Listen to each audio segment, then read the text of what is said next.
Le 7 avril 2015, la communauté sénégalaise du Maroc est en deuil. Seynabou Ndoye et les sœurs Adja Aram et Sophie Gueye meurent dans leur appartement au quartier Firdaus suite à une intoxication au gaz. 3 jeunes filles parties à la fleur de l'âge. Abdoulaye Diop, président de l'association de ressortissants sénégalais établis au Maroc, se rappelle. Ça nous a beaucoup choqué simplement parce que déjà perdre 3 compatriotes le même jour, la même heure, à la même place, c'est quelque chose qui n'est pas du tout courant. C'est très difficile franchement d'être à l'étranger et de voir que des compatriotes qui comme toi sont venus pour se réaliser, et celles qui doivent retourner au pays dans un cercueil. Certaines personnes n'ont pas été convaincues par les résultats de l'autopsie. La RADDHO avait même invité l'État du Sénégal à réaliser une contre-autopsie. Massamba Sarr, vous êtes le consul général du Sénégal à Casablanca. Est-ce que l'enquête s'est bien déroulée? Dès les premiers moments, la police marocaine a dépêché dans la maison la police scientifique et un légiste pour constater le genre de mort. Tout est clair dans cette affaire. Les autorités marocaines sont claires dans cette affaire. Ils ont fait une enquête de voisinage. Ils ont demandé aux voisins pour voir s'il y a eu infraction. Ils ont demandé aux gens qui dormaient en même temps que dans cette maison. Il y avait 6 personnes, dont la sœur et 2 jeunes hommes abrités par les jeunes filles et qui vivaient en bon entente. Si ces 3 compatriotes sont morts par accident, ce n'est malheureusement pas le cas pour d'autres, comme Ismaël Faye, ce jeune Sénégalais originaire du quartier Kharialla décédé en août 2013 dans un bus à la gare routière de Rabat, après une altercation avec un Marocain. Monsieur Sarr, vous avez hérité ce dossier de votre prédécesseur. Que contient-il? L'enquête a abouti à un décès accidentel. Quoique les gens aient dit sur les circonstances. Le drame avait suscité une vague de réactions sur les réseaux sociaux. Des compatriotes avaient même organisé un sitting devant le siège de l'ambassade du Sénégal à Rabat. Un collectif d'ONG s'était également rassemblé devant le Parlement pour fustiger la recrudescence des violences contre les ressortissants subsahariens. 2 mois plus tard, plus précisément le 10 octobre 2013, nouveau drame. Moussa Seck, âgé de 24 ans, perd la vie suite à une patrouille policière. Le 30 août 2014, l'assassinat de Charles Alphonse Ndour remue le couteau dans la plaie.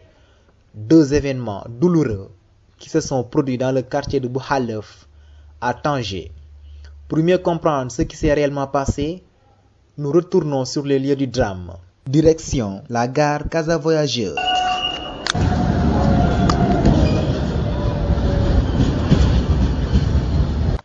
À l'intérieur de la cabine, une voix douce nous souhaite la bienvenue et nous indique le long trajet. Mesdames et messieurs, bienvenue à bord de ce train à destination de Ain Sba, Mohamedia, Rabat Agdel, Rabatville, Salé, Salé Tabrek, Kenitra, Kenitra Medina, Sidi Yahya, Dar el-Bittari, Mishra Belqsiri, Souq al-Arba'a, Al-Qsar al-Kbir, Asila, Al-Aqba al-Hamra, Touji Mourora. C'est parti pour un marathon de plus de 300 km. Après plus de 5 heures de route, nous voici arrivés à la gare de Tanger. Gare de Tanger-Mourora, terminus. Terminus pour le train et début d'une immersion dans le quotidien tangérois avec l'assistance de notre guide qui réside à Tanger depuis 9 ans. Youssou Mbaye, je suis ingénieur d'État, je suis le secrétaire général de l'Association des Sénégalais de Tanger. Tanger, situé au nord du Maroc, est l'une des plus grandes métropoles économiques du royaume. Cette région très montagneuse, dénommée la perle du détroit, accueille de grandes infrastructures à l'image du gigantesque port Tanger-Med, un des plus grands ports en Afrique. Ville touristique par excellence, c'est aussi le lieu de rencontre entre l'océan Atlantique et la mer Méditerranée. Les 15 km du détroit de Gibraltar qui la sépare de l'Espagne font d'elle le cordon ombilical entre l'Europe et l'Afrique. D'ailleurs, de nombreux Tangérois maîtrisent la langue de Cervantes. Les touristes et autres passants peuvent apercevoir les côtes espagnoles à travers des lunettes jumelles placées sur l'une des montagnes en centre-ville, non loin du marché central.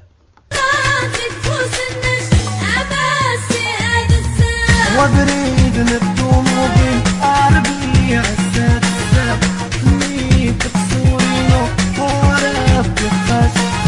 Cette facette bourgeoise contraste avec les reflets de certains quartiers populaires comme Bokhalef, fief de nombreux candidats à l'immigration clandestine. L'étranger qui franchit le seuil de Bokhalef aura l'impression qu'ils sont plus nombreux que les autochtones. En ce vendredi, jour de marché, l'ambiance est au rendez-vous. Un marchand subsaharien fait son show pour attirer les clients.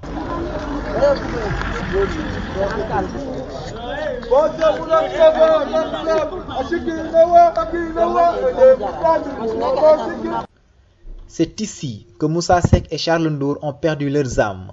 D'ailleurs, on a pu apercevoir l'appartement où logeait Charles, une maison de couleur blanche à l'image des nombreux logements sociaux qui meublent ce quartier. Retour sur les circonstances de leur décès. C'était un peu la routine. Chaque jour, ils étaient là, ils faisaient des checkpoints, des patrouilles et tout. Donc ce jour-là, ils étaient venus frapper à la porte de Moussa Seck, ils étaient entrés et tout. Et lui étant nouveau à Tanger et n'étant pas habitué à cette brutalité, il s'est jeté du 4e étage et suite à ses blessures, il a succombé. Charles il s'est trouvé au mauvais moment, à la mauvaise place, il faut le dire. C'était un règlement de compte entre des clochards marocains, avec un Sénégalais du nord de Yamar. Puisque Yamar avait une apparence physique qui ressemble à celle de Charles, donc les clochards, quand ils étaient venus dans l'appartement de la copine de Yamar, une certaine Bougouma, qui avait une maison close, ils ont trouvé Charlie sur place. Donc, ils ont muselé d'abord les autres et ils l'ont attaqué personnellement. Ils l'ont amené dans la cuisine et suite à son riposte, ils l'ont pris. Il s'est écroulé quand il est descendu des escaliers. C'est ainsi qu'il est mort. Et lorsque la police est venue pour prendre le corps, donc il y a les Sénégalais qui se sont opposés. C'est ainsi qu'il est décédé. Driss Berada est le représentant du consulat à Tanger. Nous l'avons rencontré dans un café en plein centre-ville, non loin de la gare routière de Tanger, habillé en chemise jean bleu délavé et d'un chapeau torpedo marron foncé. Ses lunettes blanches protègent ses yeux qui jettent de temps à autre un regard furtif sur la tablette ou la tasse de café noir. J'essaie de faire l'interface entre le consulat et l'administration publique marocaine. C'est bénévole, je suis payé pour rien du tout, donc je le fais. Je suis entre la police, quand il y a des problèmes au niveau de la douane, de la police, ou surtout pour les Sénégalais qui traversent, qui transitent, quoi. Entre lui et le bénévolat, c'est une longue histoire. Moi, je suis à Tanger depuis 2001. 14 ans. Oui, je travaille pour mon propre compte. Et là, je fais seulement ça parce que ma femme aussi s'occupait de ça quand elle était là et je l'ai remplacée. Il a suivi de près le dossier de Charles. En fait, nos compatriotes qui étaient présents, personne ne voulait témoigner. Ils avaient peur des représailles ou tout ça. Et la majeure partie des gens qui étaient présents ne sont plus ni en Espagne ni au Sénégal. Il y a un avocat qui a été chargé de ça, un avocat de Tanger, qui a été chargé du dossier. Depuis lors, je n'ai plus de relation directe avec le dossier. Avant l'avocat, j'étais pratiquement seul à pouvoir intervenir sur le dossier. Vous savez qu'il y avait 4 personnes qui étaient en prison pour ça. Mais depuis qu'ils ont pris un avocat marocain, je n'ai plus de retour sur ça. Monsieur le consul, où en est le dossier? Ces arrestations ont été maintenues et le dossier judiciaire est en cours auprès du tribunal de Tanger. Selon l'enquête, il y avait une 5e personne qu'on n'avait pas encore retrouvée. Mais les 4 personnes sont depuis lors dans les liens de la prévention. Le dossier d'enquête est terminé, il reste le jugement. Et la famille, avec l'aide de l'État du Sénégal, a pris contact avec un avocat du barreau marocain par l'entremise du barreau du Sénégal. Ne faudrait-il pas ouvrir un bureau consulaire à Tanger pour mieux gérer la situation sur place? Il est nécessaire d'avoir un bureau consulaire à Tanger.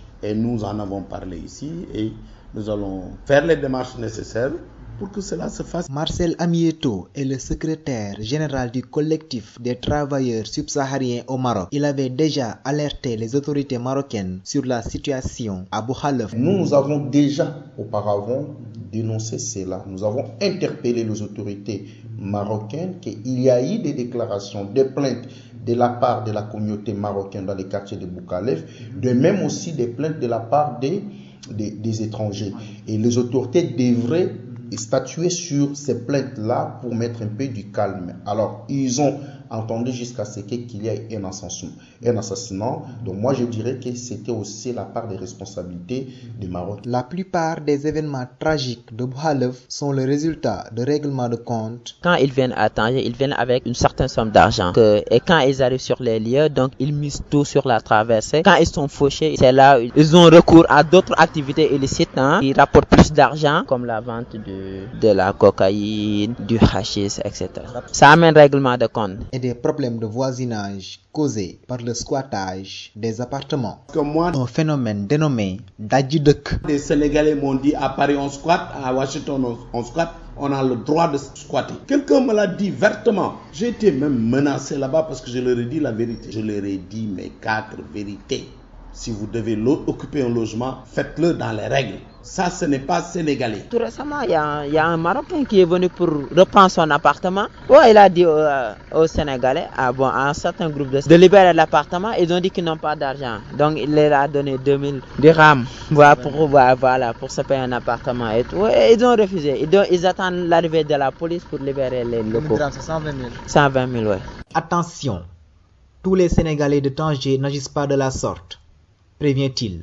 Il invite la presse sénégalaise à faire preuve de discernement et de responsabilité dans le traitement de ces sujets. La plupart des journalistes qui savent, ils passent une demi-journée à Tanger. Ils s'adressent à des gens clandestins, des clandos, qui ne priorisent que leur intérêt, en plus qui ne connaissent pas la ville, qui sont là juste pour pendant une période de 4 mois ou quelque chose comme ça, et qui se permettent de raconter n'importe quoi. Toute cette désinformation à propos de la ville de Tanger, c'est à cause de ça. Quittons maintenant Tanger pour rejoindre Casablanca. Nous avons rendez-vous avec Abdoulaye Diop au restaurant La Teranga sénégalaise à quelques mètres de la Médina, le grand marché de la ville blanche. Après avoir dégusté son plat de domoda à la viande, il dresse un tableau sombre sur la vie de certains de nos compatriotes. Encore et encore des problèmes de comportement. Il y a des attitudes et des comportements qui ne peuvent pas voyager. D'habitude, la majeure partie des cas, c'est au niveau des immeubles ou des habitations. Moi, la dernière fois, j'ai assisté à un gars qui habite un immeuble, qui finit de préparer la nuit et qui se met au balcon de son immeuble pour aider quelqu'un qui était dans un autre immeuble pour venir manger. Il était 23h et quelques. La dernière fois aussi, j'ai assisté à un cas ici à Nseba. Les gars qui étaient là, chacun avec son téléphone. Celui-là mettait du Youssou N'Dour, l'autre mettait du Babama. Et dans la rue, et c'était tellement fort, tellement assourdissant, personne ne s'entendait. Donc ça, c'est des choses qui créent de la frustration.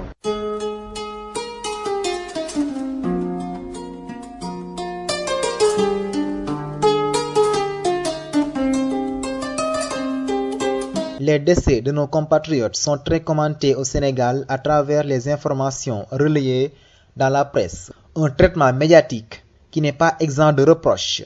El Hadj Mamadou Gueye, journaliste sénégalais dans un portail électronique marocain, livre son diagnostic. Beaucoup de désinformation, d'extrapolation, des choses qu'on déforme juste parce que c'est un événement sensationnel. Beaucoup de détails qui n'ont vraiment rien à voir avec ce qui s'est passé. Et on l'a vu récemment avec le décès des 3 Sénégalaises qui ont perdu la vie à Firdaus. Comment on peut écrire que c'est possible qu'elles aient été empoisonnées? En tant que journaliste, en tant qu'organe de presse, en pleine enquête, ça ne coûte rien de se déplacer jusqu'au Maroc pour parler à la police, pour parler au ministère de l'Intérieur, pour parler aux gens qui sont proches de ce dossier-là, pour donner une information vraie et exacte aux Sénégalais. C'est très simple. Abdoulaye Diop abonde dans le même sens. Aujourd'hui, qu'ils sachent qu'il y a des compatriotes qui vivent ici, des compatriotes sénégalais qui vivent au Maroc et qu'il y a aussi des Marocains qui vivent au Sénégal. Certaines informations biaisées ne peuvent que créer des problèmes entre les communautés. Et c'est ce qu'il faut éviter. Si toutefois ils ont besoin d'informations, aujourd'hui au Maroc nous avons le consulat qui est là, nous avons l'ambassade qui est là et nous avons l'Arsarem qui est là. Et si toutefois ils veulent des informations, ces 3 organes peuvent très bien leur produire l'information qu'il faut, que dorénavant qu'ils ne s'aventurent pas à aller prendre des informations n'importe où. La gestion des décès est une chose, le rapatriement en est une autre. Auparavant, les ressortissants sénégalais faisaient des quêtes pour ramener les dépouilles de leurs compatriotes au pays. Pour alléger ce problème, l'ARCEREM a signé le 8 avril à Agadir une convention avec une entreprise marocaine spécialisée dans les assurances. La convention permet à ce que tout Sénégalais puisse bénéficier d'une assistance médicale si toutefois la personne est malade. Et elle peut, si elle le veut, elle le souhaite, avoir un médecin à domicile. Ce qu'on aurait pu payer à 500 dirhams et même beaucoup plus. 500 dirhams, c'est 30 000. C'est 30 000 francs CFA et même plus. Encore, si toutefois tu en fais une demande directement, le contrat te permet de l'avoir à 150 dirhams, c'est-à-dire à 10 000 francs CFA. Donc, et que si toutefois il est nécessaire d'évacuer le malade, l'assurance te permet d'avoir à disposition une ambulance médicalisée avec assistance médicale là-bas gratuitement. C'est toujours dans le contrat. Et si toutefois maintenant Dieu décide à ce que, franchement, ouais, donc là, le rapatriement de corps sera pris totalement en charge par la compagnie et aussi un billet gratuit donné pour la personne qui doit accompagner le corps.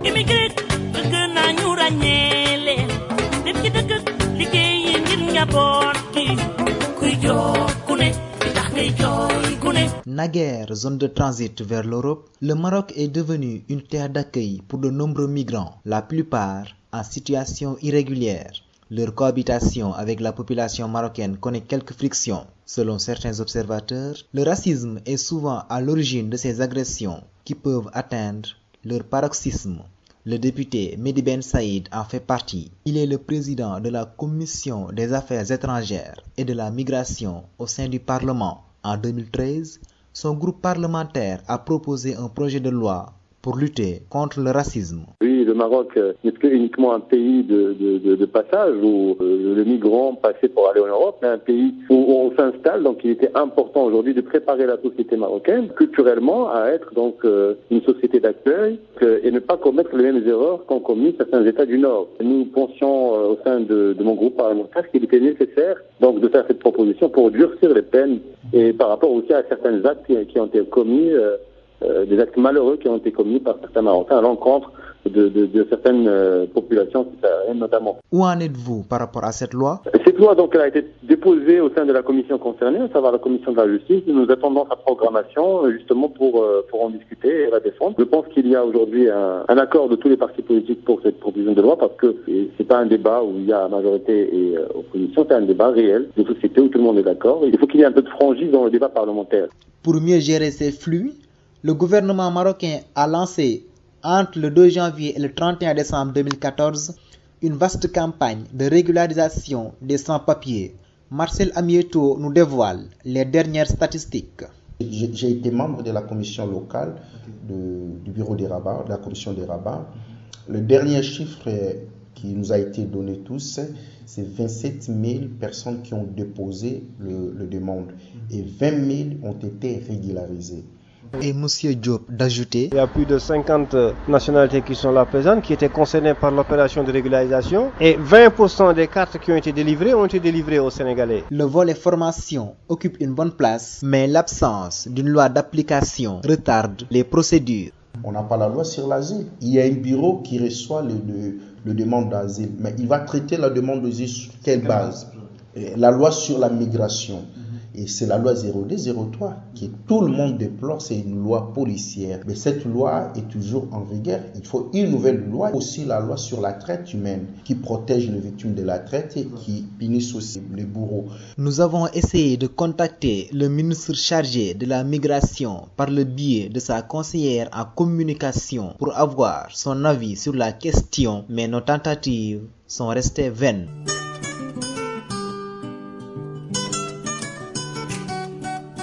Reine Marie Colly, originaire de Bignona, vit au Maroc depuis 2004. Un des sages les plus respectés de la communauté. Elle compare sa génération et celle d'aujourd'hui. Les problèmes que je vois aujourd'hui, nous on n'avait pas ces problèmes à l'époque. Parce que le problème c'est quoi? Il faut respecter la personne que tu as trouvée chez lui. Celle d'aujourd'hui est diamétralement opposée, mon frère, parce que les enfants d'aujourd'hui ne respectent pas même nous-mêmes. Tu ne peux pas appeler une fille pour la conseiller et le lendemain il va s'arrêter de l'autre côté pour t'insulter. Elles font de tout. Il y a des filles qui sont avec des Nigériens qui vendent la drogue. Il y a des filles qui sont avec les Nigériens qui habitent chez eux. Donc ce que tu ne peux pas, tu n'as jamais fait au Sénégal, chez tes parents, devant tes parents. Franchement, à mon avis, il ne fallait pas le faire. Parce que la Sénégalaise, maintenant, aujourd'hui, nous-mêmes, on a honte de se présenter pour dire qu'on est Sénégalaise vivant au Maroc.